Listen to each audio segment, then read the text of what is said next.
अंधविश्वास का खेल। एक बार एक आदमी मरा। उसकी आदत थी कि भोजन के बाद रोज उठकर अपने दांत साफ किया करता था एक लकड़ी के टुकड़े से। उसके बच्चे छोटे छोटे थे। बाप मर गया, माँ तो पहले ही मर गई थी।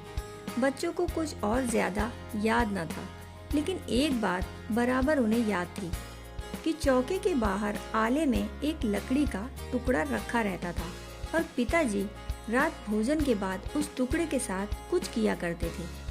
क्या करते थे पता नहीं, लेकिन जरूर कोई राज की बात रही होगी। तभी उन्होंने लकड़ी का टुकड़ा उस आले में रखा हुआ था।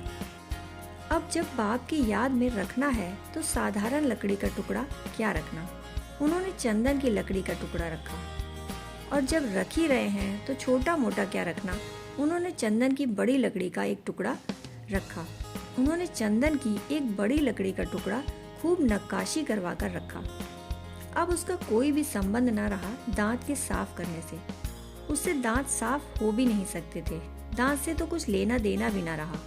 फिर बच्चे बड़े हुए, उन्होंने नया मकान बनवाया, धन कमाया। अब नए मकान में उन्होंने सोचा कि आले में लकड़ी का टुकड़ा रखा है, यह याददाश्त है अपने पुरखों की, तो क्यों ना एक छोटा सा मंदिर बनवा लें।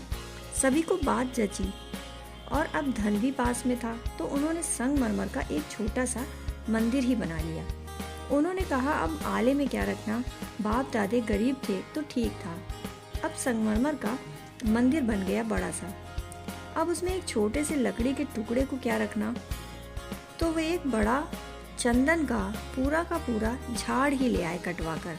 उस पर खूब नक्काशी करवाई और उसे लगा दिया। उसके बाद उसकी पूजा चलने लगी। घंटा बजता था, पुजारी आता था और फूल चढ़ाए जाते। अब किसी को याद ही न रहा कि कहाँ से शुरुआत हो गई थी इस बात की। जो भी इस जगत में हमें अंधविश्वास दिखाई पड़ रहे हैं, उनका प्रारंभ तो जरूर कभी विश्वास से ही हुआ था। कहीं न कहीं चाहे कितनी ही बात खो गई हो, चाहे आज खोजना भी संभव न रह जाए, चाहे आज हमारे पास उपाय भी न रह गए हों कि हम परत दर परत इतिहास में उतरकर उनकी खोज कर सकें, लेकिन कहीं न कहीं प्रारंभ में कोई न कोई छोटी मोटी बात जरूर रही होगी जिसमें कुछ सत्य था और जिसका किसी ने साक्षात्कार किया था। लेकिन फिर बाद में सभी चीजें अंधविश्वास हो जाती हैं। मंदिर मस्जिद में लोग इकट्ठे हो जाते हैं, उनके प्रयोजन और ही हैं। परमात्मा उनका प्रयोजन नहीं है। जो उन्हें वहाँ उपदेश दे रहे हैं, उनका प्रयोजन कुछ और ही है। परमात्मा उनका भी प्रयोजन नहीं है, क्योंकि सभी लोग इतने हिम्मतवर नहीं हैं, साहसी नहीं हैं। अगर हम चाहते हैं कि एक दुनिया जहाँ अंधविश्वास ना हो, तो साहस पैदा करना होगा। ऐसा अदम्य साहस कि या तो हम पकड़ेंगे सत्य को, फिर चाहे कितनी ही आग बरसे, कोई फिक्र नहीं।